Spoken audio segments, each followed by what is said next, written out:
Hey guys, the Terminator 360 here, and today we'll be reviewing the new 2021 Ninjago Seabound set, The Temple of the Endless Sea. This is rated for ages 9 and up, contains 1,060 pieces, is worth 650 VIP points, and is the set number 71755. I like how it is essentially two sets, the main temple and Wojira, both of which can easily pass as their own sets. There will be timestamps in the description if you want to see a specific minifigure part of the temple and all that. Make sure to like and subscribe, and with having all that said, let's go. Here we have an overview of the entire temple. You can see the main color scheme is black, gold, turquoise with a lot of gray to indicate it is an undersea temple, and I think it fits very well with the style based on how they built it and what they used. It is made up of 5 distinct sections. This small decorative piece here, where Wojira is standing, the main bulk and build of the temple, another smaller decorative piece, and a prison cell slash defensive canopy on the top. Each of these can be separated and you can rearrange it however you want, since each has a hook on one side and a clip on the other. I have it in this arrangement here right now because I think that best suits my display, as well as it kind of balances the size of the temple on both sides. So we're going to be taking a look at the main temple first, so let's go. I really love this part of the temple, and it's quite possibly my favorite part of the set. I love how it mixes all the colors I used in the intro, making it feel like this dynamic underwater temple and giving it a really Atlantean feel. The building techniques, while simple, work really well and make it feel like a living and breathing temple. We have these curves here, which are just pieces hooked on, but the way they look is so dynamic and amazing. And then we have the entranceway at the bottom, which I love how they curve like that. It also has many details throughout, making it look even better, such as these tridents here adding to the undersea feel, and this golden balcony here, which is just 2 hooks in a piece, positioned in a way so it looks like a balcony, giving it this temple feel. Something I don't like about it is that it has 2 studs exposed when this is flat. It just doesn't feel right for me, but that's such an easy fix. And this over here, it is obviously a Sensei Wu rice hat in gold stuck on this brick built turquoise circle, and because of the way it is, it looks much bigger than a minifigure head. I also appreciate this bar right here made out of multiple pieces, and it just kind of stretches along the whole thing, making it feel like a grand temple. And at the bottom we also have these really cool bases of the pillar, which those pieces are some of my favorites that are used all throughout this set. Now let's take a closer look. So here we have the top interior of the set. I appreciate how they have a lot of space left here so you can position your minifigures, whether that be for dynamic poses for display or just to have some fun play. It has a really nice table over here with a yellow ice cream piece and the blue crystal, giving it a nice touch. And if we look at it from the side, you can see the table is smoothed out. This would have been cool if there was a wall here, but this allows easy accessibility for play, so I can't really complain there. On the side here, we also have these flaps, which aren't meant to cover it. It's just meant to stay down as kind of like a curved piece continuing the temple. Back to the inside, we can see here there's a scroll of Wojira circling an amulet. It's because it's all in gold, we can't tell which one it is. I also really like how they use these Technic connector pieces, 4 of them, 1, 2, 3, 4, and the gold studs at the end to kind of separate it and give it a rolled up scroll feel. At the top here we have two trans pink cylindrical pieces, cone pieces, with gold studs at the bottom, and this is meant to be the lighting, and I think it's really cool rather than just making it white to give these really nice pink purplish contrasts. Then I really love this here, the classic fish on the wall ornament, and it being green makes it even better there. Now let's take a look at the bottom interior. The bottom interior is also pretty cool. Here we have a podium with a hook, which allows you to put the sea amulet on there. That's the intended use for it. But of course you can put the storm amulet or really any other weapon that fits on there. I like how they kind of use the light blue as pillars here, giving it a real underwater feel, as well as the gold not being perfectly symmetrical, making it feel like a lost rich. I like the stickers they use on the flags here, which is kind of a rusted gold. It continues the style of these from the top over. Over here we have this piece here, which when we push out, let's turn it to the front. When you push out, the spears launch out as kind of a defense mechanism. Also, if you notice, there is a gold circle sticking out from the back, and if you have to press very lightly or the podium will come out, it fires out, and that's a really cool, nice, fun play feature. And as I said, podium just whips right out, so you can use it as its kind of own little display thing, or give more interior space for the figures there. As I said, I like how it's unsymmetrical, as that makes it feel like a real kind of temple kind of style. The last thing on the interior for that is this old man statue. I like how it's in complete white, as it really makes it feel like a statue and not just an old man's head on the podium. That would have been kind of weird. And so yeah, that is all there is about the main temple bit. Out of all the smaller temple sections, this one right here is probably my favorite one. We have this small side build here, which has an opening shell which reveals a pearl. This is just a side build to another side build, which I find really cool. I also really like these water pieces and the way they swirl and twirl, and I also like how they are near transparent. You can see my finger shadow behind it. I like this symbol up here and how they use it. It has that light blue, black, and that rusted gold I was talking about earlier in the main temple. It uses that same curving piece with these pieces here that the main temple uses, and I really love how they do that. On the top, we have this kind of car hood piece. It's used in the smaller cars in the city, with a sticker with the rusted gold and kind of these blue bubbles, again making it feel underwater. This curve right here is what makes this part feel like part of a palace or royal temple, and not just a building or a regular temple underwater. Over here we have a spring fire missile which can go up and down and spin all the way within the limitations of the building it's in. And then we could just, and then this, because it's so, again, the missiles in this set are a bit flimsy would be the right word, or just very movable. So when you have to hold it down to fire. That went all the way across the room. I don't know if I'm ever gonna find that again. Then we have the weapons here, making a really nice kind of royal feel to it. I also like how they use the giant rock piece over here.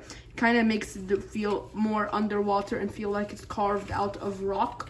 This is a jail cell, as we can see on the back, and when we open it, it has a space for one minifigure technically, but if you really push it, you can put a few. From the back, it also uses that same sticker piece I was saying on the smaller one, and then we have more interior space here, so we can position the minifigures to fire.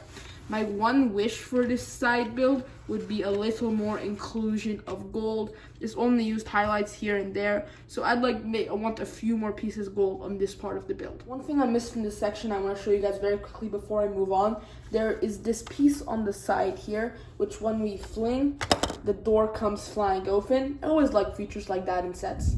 Without Wojira, this part of the temple honestly doesn't look that good. That open space is for Wojira to be in, so when it's not there, it looks like it's kind of broken. It doesn't feel like display worthy. I am displaying Wojira here, but that's my complaint. Without it, it doesn't seem good. I like these chains they use on the back to kind of like chain Wojira. They are really, really long and very flexible chains, and when you put them down, because of the way they're built, they stay down because they have these giant flat pieces.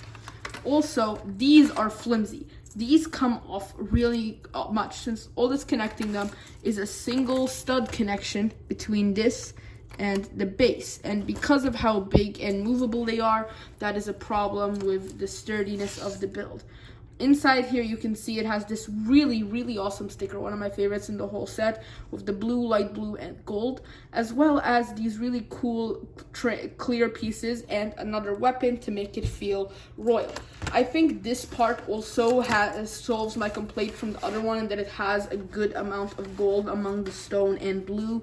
Here, the tridents, as well as this really cool window piece. A lot of people are probably going to buy this set for Wojira, as it is technically the main villain alongside Kalmaar. I'm really not satisfied with it for a number of reasons. It looks pretty solid with the whole temple, and it looks good on display like this, but when it's by itself, it just looks a bit weird in my opinion. As you can see on the side here, it has a very studded look, and I don't like how that looks. It doesn't really feel like a sea serpent, and that makes it even worse when the underside of it, like where the stomach would be, is just completely flatted out, and it looks really nice with the beige and is accurate to the show. I don't know why it would be so studded over here, up here. It just doesn't make sense to me. To make matters even worse, the back of the serpent has a lot of exposed anti-studs, and I cannot complain about this because that's how LEGO builds it, but because that's how it has to be built to be sturdy, but it still doesn't look good, so I'm gonna have to take some points off of it in my book for that. The tail itself also doesn't have much flexibility. Only this very end part can move back and forth, but this part is kind of mounted and it's just kind of stuck there. The neck itself also has no moverability, and it can only move from this ball and socket joint here. From here all the way to here, it's just stuck in that weird position, which I really don't like. And another thing that's bad about it is the mouth cannot open. It can open very slightly, and if you try to open it all the way, it will break off. And they also ignored some details, and they didn't put the storm and sea amulets on its head, or didn't even give hooks to put it on its head.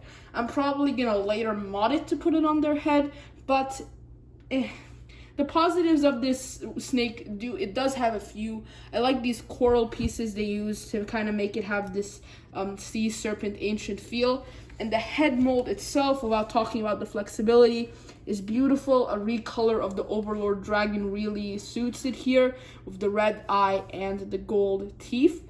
And I also just like the color scheme overall. But yeah, so if I'm gonna have to say, it looks good in display in this one position, really limits play. So pros and cons. Here we have Kai's little scuba pod, which honestly looks really cool even though it's such a small build. I like the color scheme of the red and orangey yellow with the sticker with the K and Ninjago language. It really seems like Kai's color scheme and has a nice contrast. I love this blade. I love this circular blade on the back. I've been in love with this piece ever since I got the original Samurai X mech. And I also like how it can spin, and that's a fun thing. And I also really like how all these pods can fit into the Hydro Bounty, which is a cool thing.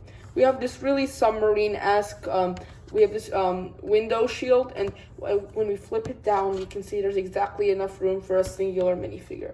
At the bottom, we can see it has two katanas here, which, fun fact, all of the ninjas' pods have whatever weapon is used on their scuba gun. And I think that's just a nice, cool detail. The standout minifigure from this set is going to have to be NRG Nya. It doesn't make sense in the context since she didn't take her NRG form until they got to land in the final battle with Wojira, but hey, it's still a really cool thing to get. I like the overall underwater color aesthetic here, especially how her accessories like the water tornado under her and the water backpack make her look really grand. Let's take a closer look at those. First, we have that amazing water tornado at the bottom, which, as you can see, is just different shades of blue mixing to make it feel like actual water. It has two studs for a minifigure to stand right there.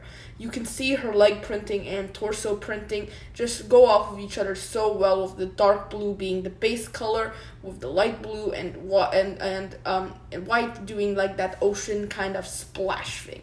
She also has those trans blue power blast pieces, which I think are so cool. Her head hair was something I was skeptical about when I first saw pictures, but now having it in person, it looks really awesome, especially from the side. And the trans blue element, I can't stress enough, works so well with the figure, and even the arm is trans blue. Here's a closer look at that water backpack with all the water tendrils sticking out. You can move them up and down and all the way around, positioning it however you want. And I think that's such a cool feature about this. If we take off the head, you can see the back has a Nya symbol being swirled around by water, and that looks super cool. My only complaint about this figure would have to be the face. It looks way too much like Pixel for my liking. Next up, we have Benthomaar, the second standout minifigure from this set. He is exclusive to this set, and because of the major role he plays in the show, being there almost all the way along and having as much screen time as the ninja, being exclusive to this set really helps the set since so many people are going to want to buy him. Plus, he was a really good side character, so people like him. I really like his printing with the blue, the white, and the gold and browns for his armor. It makes him have that Merlopian underwater warrior feel. The gold and bronze are even a bit reflective, and I love that about him. His hairpiece is the Lego Batman movie Joker hairpiece, but in black, and I think that fits him pretty well. You saw his one facial expression happy, and now here's his other facial expression really angry, and I think that works pretty well because those are his two major emotions in the show. And as I said, it is reflective, and it's just an overall complete and amazing figure. Also, real quick, here's a look at the back printing, looking amazing like the rest of the figure and continuing the same color pattern. Next up, we have Scuba Kai, which is sort of a Digi-Zane situation. It was a suit that never appeared in the show and is non-canon, but this time LEGO actually made it, and I'm so happy they learned from their past mistakes with Digi-Zane and produced this official non-canon figure. But I am disappointed because this design is so good. I'm disappointed that it wasn't used in the show. First of all, I really like how Kai's red mask works with the respirator belt and tank piece. Red and black is like this iconic color combo, and I love it so much as they really work off of each other. I may get rid of his bandage with an eraser as it just looks weird through the visor, or I may keep it. We'll see. The torso printing is just amazing with the with the giant silver piece on top of the dark red straps and the silver tactical belt. I feel the yellow highlights really work well here. Fun fact, the highlights under their suits in yellow is the first letter of their name in the Ninjago language. Nya was N, Lloyd was L, and Kai's is K. And I think it works here since it kind of gives it a fiery Kai-like feel. Leg printing is, of course, amazing. Same as the back, as it's just a continuation of the front with the giant silver piece on top, a continuation of those dark red straps, as well as the detail of a little zipper at the back of his suit. Next up, we have the main villain of the show, which I think is a perfectly balanced villain. And I think that because he himself gave us this season the dark and gritty feel for the more mature audience, because the show has been going on for so long, and me and many other Ninjago fans are teenagers at this point, by the way he acts, the way he talks, what his goals are, and the fact that he literally murdered his father on screen, and he also balanced it with the goofy side of Ninjago and the fun joke side of Ninjago, making it a perfectly balanced season. And I think that is such an amazing thing that they found a way to satisfy both the younger and older audience. Now, while the completely dark and gritty like SOG and Hunted may be my favorite, this is perfectly balanced and satisfies everybody. The torso printing is incredible and on point. The leg piece is wow. It's especially made for him, and just it's so intricate and detailed. While we're here, take a look at the back. And my only complaint about this thing is the head. It just looks, the mold is perfect, but the way they did his eyes, he just looks so lifeless and not as vivid as in the show. He looks like he's dead, and it's just such a weird thing to see on the figure. Now we have the army men villain of this set. We have Glutinous, which is an exclusive named army man to this set, and he's really cool in the show and hero of his cybernetic legs. And just a regular Maaray Guard, we get two of those. Their headpiece works really well for what it is. It's accurate to the show, but I'm really disappointed it isn't transparent blue and that it's solid blue. That kind of gives it a cheaper look, and I'm not too big of a fan of it, but again, it works. I like how Glutinous has a gold arm, making him stand out from the other ones, as well as him having a way different torso printing from the other ones, as he is a named character. He has those cybernetic legs all the way around with that lantern piece at the back, and he's just such a special figure. It makes him incredibly hard to display on the normal stands, but that's besides the point. He looks amazing. Then the regular Maaray Guard also has some amazing furrow prints with the 2021 Overlord shoulder piece backwards to fit the neck, as well as just some leg printing, which I think looks really cool, just continuing off the torso in the way it does. Thanks for watching. If you haven't already, hit my channel logo to subscribe. Click the top playlist to watch some comparison reviews, the latest one featuring the new 2021 Hydro Bounty. And click one of the other 2 videos, I'm sure you'll enjoy it as well. Comment down below what your favorite part of this set is. Signing off for now, see you next time.